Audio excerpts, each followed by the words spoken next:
अस्सलामुअलैकुम। आज हम स्टडी करेंगे scalar and vector quantity. Definition समझाने से पहले और ये मैं आपको बता दूं कि ये बहुत इंपॉर्टेंट टॉपिक है एग्ज़ाम पॉइंट ऑफ व्यू से। डेफिनेशन से पहले से जाने से पहले आपको कुछ टर्म है जो समझनी पड़ेंगी। यहाँ पे मैग्नीट्यूड का वर्ड इस्तेमाल हुआ है। बहुत से लड़कों को पता नहीं होता कि मैग्नीट्यूड का ओरिजिनल मतलब क्या है।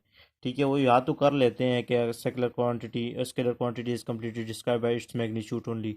उसका मैग्नीट्यूड का पता नहीं होता मैग्नीट्यूड चीज़ क्या है। मैग्नीट्यूड का मतलब होता है क्वांटिटी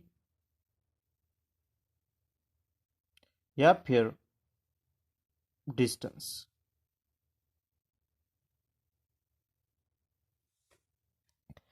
और मैं आपको स्केलर क्वांटिटी क्या है, स्केलर क्वांटिटी वो है जिसमें खाली मैग्नीट्यूड से खाली डिस्क्राइब हो। लेट्स सपोज हम लेते हैं मास। एग्जांपल जो है हमारे पास, लेट्स नहीं लेंगे, एग्जांपल लेंगे यहाँ पे मास। मास क्या है, ये हमारे पास स्केलर क्वांटिटी है। ठीक है। और कोई कह सकता है कि वो कोई भी एग्जामिनर आपसे ये नहीं कहेगा कि भाई यार आप स्केलर लिखें। स्केलर क्या है, स्केलर तो डेफिनेशन है, सिंपल सी बात है। अब कोई एग्जाम आपसे एग्जामिनर पूछे कि स्केलर क्वांटिटी क्या है, तो फिर आप एग्जांपल दे सकते हो कि मास स्केलर क्वांटिटी है। अब क्वांटिटी क्या है, क्वांटिटी कहते हैं मिकदार को, उर्दू में कहते हैं मिकदार को। लेट्स सपोज, और यहाँ पे मैं समझाता चलूँ, मैग्नीट्यूड पहले समझाता चलूँ। Magnitude let's suppose 2 kg। ठीक है, ये मास है शुगर का, चीनी का। आप दुकानदार के पास के जाते हैं, उसे कहते हैं कि हमें 2 किलो चीनी दे दे।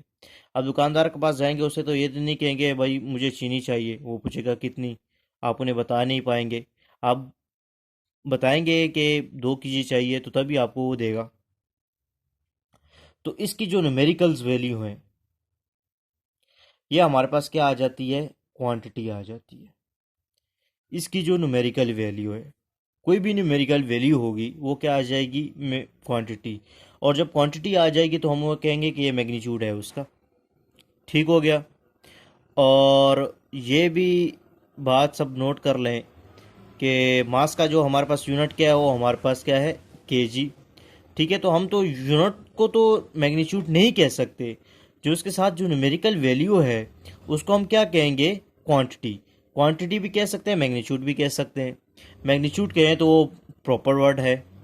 ठीक हो गया। और इसी तरह एस अभी अब मेन मुद्दे पे आता हूँ, मेन डेफिनेशन पे आता हूँ। A scalar quantity is completely describe by its magnitude only. अब आपको समझ आएगी कि यह स्केलर क्वांटिटी है, ये खाली मैग्नीट्यूड डिफाइन करेगी। डिस्टेंस इसके कोई डायरेक्शन नहीं होगी, खाली इसकी मैग्नीट्यूड होगी। मैग्नीट्यूड क्या है, 2 kg।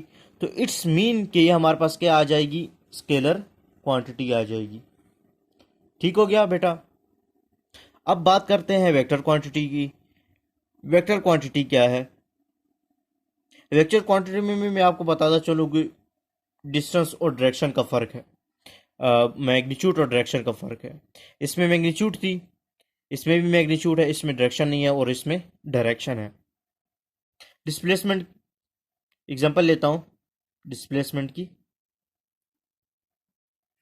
डिस्प्लेसमेंट हमारे पास क्या है, वेक्टर क्वांटिटी है। वेक्टर क्वांटिटी क्यों है वो मैं आपको समझाता हूँ। लेट्स सपोज ये आपका घर है और ये आपका स्कूल है। आप डेली जाते हैं स्कूल, घर से स्कूल और स्कूल से घर, और आपको मैक्सिमम 25 मिनट लगते हैं। किसी दिन आप लेट हो जाते हो और आप कहते हैं कि नहीं, मैं 7:45 पे उठा हूँ, 7:45 पे आप घर से रवाना हुए, 8 बजे स्कूल लगना है। और रास्ते में कोई फ्रेंड मिल जाता है, वो कहता है यहाँ से एक शॉर्टकट है वो जो सीधा जाता है स्कूल की तरफ, और आपको 15 मिनट में वो पहुँचा देता है। आप स्कूल भी पहुँच जाते हैं। और जो आपने जो रास्ता अपनाया है 15 मिनट वाला, ये शॉर्टेस्ट रास्ता है। ठीक है, शॉर्टकट अपनाया आपने, शॉर्टकट अडॉप्ट किया है या अपनाया है जो रास्ता आपने। तो the shortest distance between 2 point is known as displacement. आपने कवर तो कर लिया शॉर्टेस्ट डिस्टेंस, यहाँ से यहाँ तक, ये तो होगी डिस्प्लेसमेंट। अब यहाँ से लेके इसको मैं यहाँ से अलग से डिफाइन कर देता हूँ। यहाँ से आपने घर से गए और स्कूल की तरफ आपकी डायरेक्शन थी, ये तो होगी आपकी एक डायरेक्शन, डायरेक्शन क्लियर हो गई, ठीक है। अब रहेगी आपकी मैग्नीट्यूड। मैंने मैग्नीट्यूड को आप में कहा था कि या वो क्वांटिटी होगी या फिर वो डिस्टेंस होगा। अब यहाँ से यहाँ तक जो था वो हम कह सकते हैं 300 मीटर था। अब जो उसकी डिस्टेंस था ये 300 मीटर, ये उसका मैग्नीट्यूड हो गया। और जिस तरफ वो जिस सीमा जा रहा था उसकी डायरेक्शन होगी, तो ये हुई ना, ये डिस्प्लेसमेंट वेक्टर क्वांटिटी है कि नहीं है? बिल्कुल है, क्योंकि मैंने आपको यहाँ से साबित करके दे दिया कि ये डिस्प्लेसमेंट जो हमारे पास है ये हमारे पास वेक्टर क्वांटिटी है। आप इस तरह वेलोसिटी भी है, वेलोसिटी को भी डिफाइन कर सकते हैं कि वो हमारे पास वेक्टर क्वांटिटी है, और फोर्स भी है, मोमेंटम भी है, टॉर्क भी है, ये आप सब वेक्टर क्वांटिटी में आता है।